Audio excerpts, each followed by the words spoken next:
Good afternoon, everyone. As you can probably tell, I'm not an executive. I've never worked in the C-suite. I'm a remuneration consultant from one of the local HR agencies called Test. The reason why I'm here is, over the past few years, I've had the privilege to support over 100 companies in benchmarking their salary data. I've been providing them with some market research. I've helped them make sense of the data, put it to good use. And most of you probably benchmark your salaries, because the first reaction I usually get once I send out the data is I'll have the HR manager on the phone going, what is this pile of highly inaccurate data? And unfortunately, that's quite often true. I hear a lot of complaining. I hear a lot of grievances from the customers, as well as investors I've had the pleasure to meet over the past few years. Because there is a lot of presumptions going on. There's a lot of, I'd say maybe some of you are a little bit scared that we're getting too expensive, that the market's overheated, as Adrian has said before. So what we're doing today is we're going to do a Midwestern edition of HR in Kraków. We have Adrian on the panel here as the voice of the business. What I've done is I've put together a few of the doubts or problems that I hear about most often and rallied up some data behind them to see whether or not they're actually true. And, well, we'll see. I'm looking forward to hearing the voice of business to confront me. So one of the first things I hear is obviously, it's been mentioned before today, we had plenty of new investments coming into the city over the past few years, and whenever they come into the city, what they do is obviously they need talent immediately and the best that is out there. So they're going to buy out a lot of the great people that are already working for your organization. And there is the fear that if the investors keep on coming the way they are right now, I mean, aren't the salaries going to skyrocket? Do we not need to, catch up, follow with our line of business if we want to stay in the business, if we want to retain our staff? And you've already seen this slide before today. 2010 to 2014, over 50 new companies, over 50 new brands coming into Kraków. The investments are at an all-time high. However, some of you might know that the company I work for does salary surveys for Poland. And when we look at the archive for the shared service BPO sector, we look at how the salaries were changing. It's actually nearly a mirrored image of the new investment. Obviously, before the economic crash down, 2008, it was, you know it better than me, 10%, 12%, 15, 20 some positions year-to-year growth. But then it slowed down, and we might have new investment the last 4 or 5 years. There's thousands of new people coming, but the salaries aren't growing that fast. It's averaging just under 4%, so that's pretty much on level with what's going on in the entire country, isn't it? But that's obviously, if you stay within the same position. There are some positions that are growing a lot faster, they're getting really, really expensive, and I hear a lot that it used to be so much cheaper. And it's probably true for some of you. I mean, can I get a raise of hands if your organization does finance and accounting services here in Kraków? Who has finance and accounting services? There's quite a few of you. How many of you hold those services in German? Okay. How many of you were here 5 years ago? 10 years ago? So there's your answer. Why are accountants who speak fluent German so expensive? German is one of the most popular languages here in Kraków. We've actually dug through the database for Pracuj.pl, which I'm sure most of you are familiar with. And obviously, German is the second most popular foreign language among university graduates here in Krakow. So you'd think, surely, when there's this many people, it shouldn't be so bad. But the experience shows that German is actually currently as expensive as some of the more exotic, say, languages, as Turkish or Hungarian, because how many processes are being served by Turkish speakers or Hungarian speakers, but there is, in fact, so much demand for German speakers, especially in the finance area, that their salaries are growing really, really fast. But they're not the only ones. There are the IT developers, the lovely, lovely Java, .NET, C# people. And I've put together a couple of numbers. I'll let you do the maths yourselves. A couple of years ago, Aspire did a survey, and they said that about 30% of the entire headcount in Krakow was in IT. We're talking 13,000 people. And our dear friends at the ABSL say that the average staff turnover for this type of operations would be between 8 and 13%. So that's, again, a couple thousand people. And I've looked up the job openings in IT a couple days ago, last week. 2,500 job openings, over 2,500 job openings. Just in Krakow and Zabierzów, so it's mostly in the shared service area, but 650 in IT.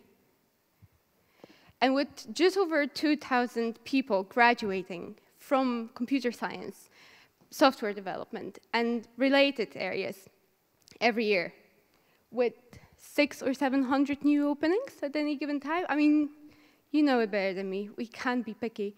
And the demands are getting higher. But software development and the German speakers are a few of the pressure points that are out there in the market. It's not all growing this rapidly. And I think you know it pretty, pretty well, because if you work out the structure of where your money is going in terms of paying the salaries, I'm sure that you'll agree that the vast majority of your salaries will be at the bottom of the pyramid, whereas all of your operational stuff is. They're not that expensive in comparison to what they maybe should have been paid in other countries that the operations were previously located in. And that brings me to my third point, which is the local economy is growing so fast that we're going to catch up with the West. There is such a propaganda of success of Poland being this green economical island. Earlier today, in one of the morning presentations on the economical outlook, we've seen how Poland is one of the few countries in Europe that's continuously growing economically. And so you'll hear it a lot in the media about our salaries are catching up with the West, we're getting the lifestyle of the Western Europe, etc., etc. And then you go, hang on a minute, they told me that this was a low-cost location. Is it? Well, thank God that the EU does their own research as well. So I've put together some numbers for the countries that have, the countries, Germany, France, and UK are some of the leading countries in terms of where do the investors come from, where are the processes being relocated from. And this is a comparison of how much an hour of labor costs in those countries. Now, as you can see, Poland is growing 2013 to 14. There's been a significant change, nearly 4%. I mean, that's fairly rapid if you compare it to other European countries. It's not as good as the UK. And a lot of people, when they see this rate of change, 3.8, they're like, we're really catching up.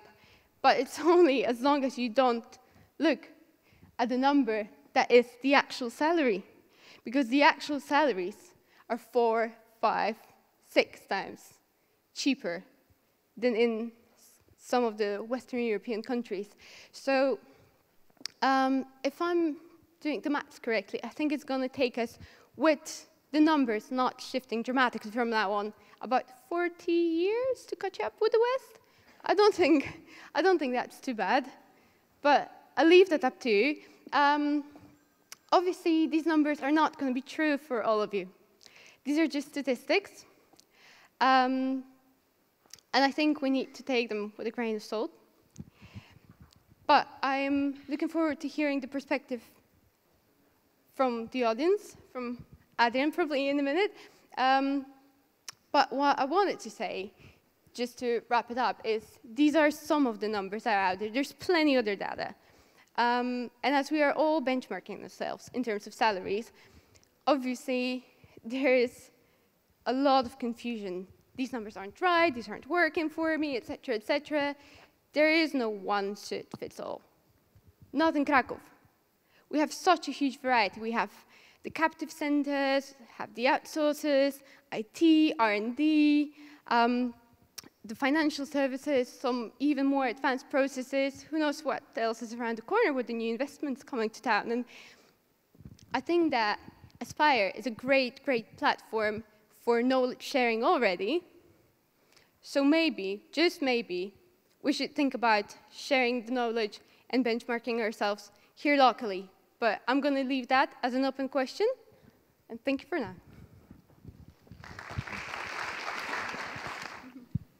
I'm honored to be here with you today as the voice of business, even though I'm not entirely sure what exactly qualifies me to comment on the salaries.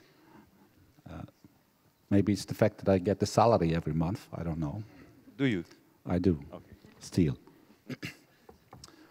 But seriously, it's kind of hard and probably not smart either to argue with the data, but I'm gonna do this anyway. And I would specifically like to challenge the salary dynamics.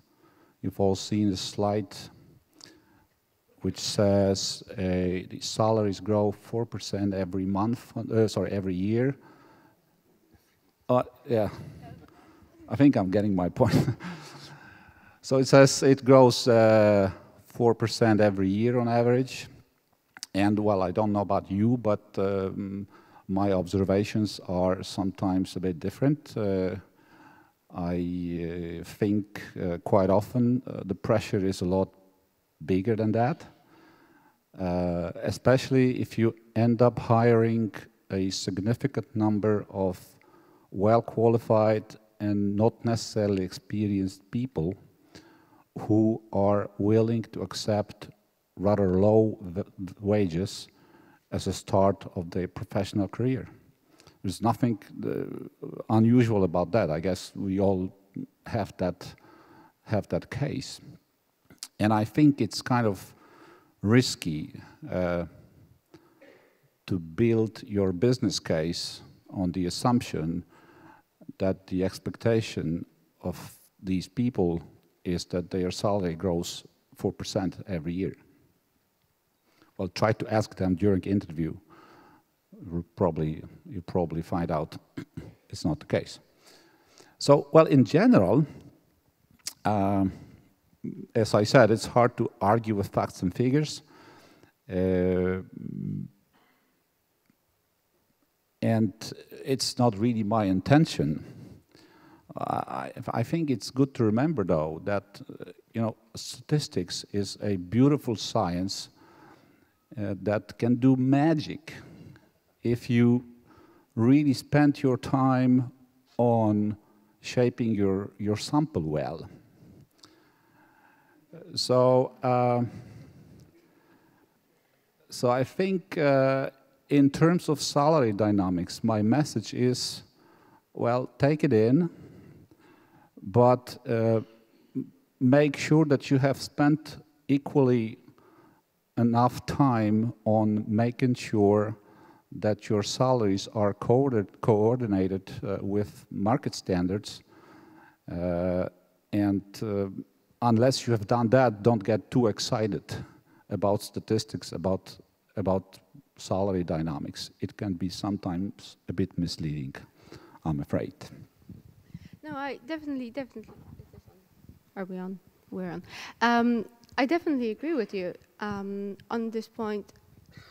I think it's important to say that those statistics only include what was the average pay rise if you stayed within the same position. Obviously, if you're being promoted or if you're changing companies, it's going to grow a lot faster. But as Adrian has pointed out, make sure that you are within the market, first of all, because there are many, many companies coming in viewing Kraków as a low-cost location, since we're in Central Europe. So they think that the numbers that they've received from the recruitment partner 2, 3, 4 years ago, whenever they were doing the research on the locations, are still up to date. And they're definitely not. There's so much market dynamics. A new company, 2, 3, can come hiring 500 people each in one particular profile, and the whole market for that profile is going to get turned upside down. So statistics is one thing, and these statistics are looking backwards. They're looking at what we've already experienced and averaging all that, but staying on top of what's going on locally and being up to date with all the changes, new investors, new profiles showing up on the market and where the market is going is definitely very, very important. Okay, so Adrian, Joanna, dear audience, do you think Krakow is getting too expensive? Anybody of you? Maybe Agata, yes? Yeah. Well, my opinion is that Krakow is getting expensive, but it's not about paying more for the same job as we or you as a companies needed to pay a couple of years ago. But it's more about paying more for more complex jobs that the people will be conducting, for more skills, more niche skills very oftenly. And what we see is that a lot of processes that are coming to Krakow at this moment are higher in the value chain. And for this reason, it's much more expensive. I'm not telling at this moment about German, because German, well, no doubts about that, has become extremely expensive, not only in Krakow, but anywhere in Poland for many reasons. But overall, I wouldn't say that the salaries are increasing across different positions. It's just the question, what are you paying more for? Any different opinions, remarks, or questions from the audience to this, I suppose, quite a hot topic?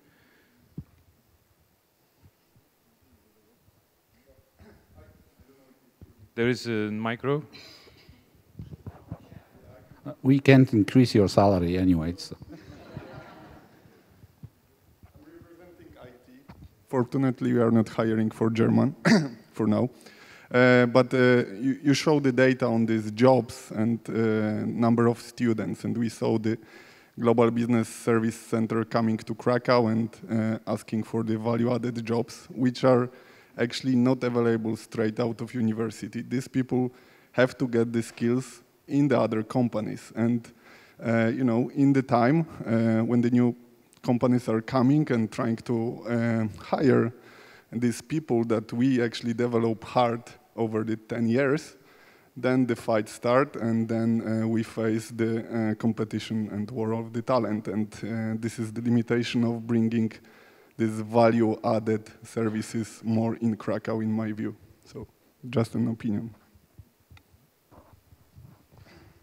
Adrian, I think this is one of your favorite subjects, isn't it?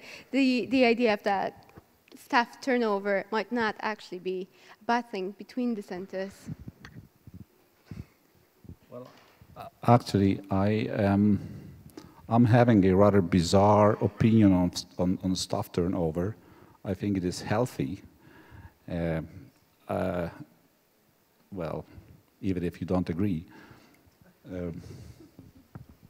So I think staff turnover is the change agent, and we need that. We need to control it. Of course, it's never healthy if half of your staff is gone overnight. but some degree of staff turnover is healthy, I believe, and I'm actually happy to see this happening. Well, I would say it adds value in terms of the entire industry locally, because obviously we're getting more and more people who are experienced not in just one particular system, one particular setup of the company that they've worked for, but they're getting a wider experience of different work cultures as well, and they can bring that added value into next company. And just as they're leaving your company, there are going to be some coming from the competitors to join you and bring their knowledge. Okay, if there are no other questions, I would very likely give the... There is one, sorry. Overlooked.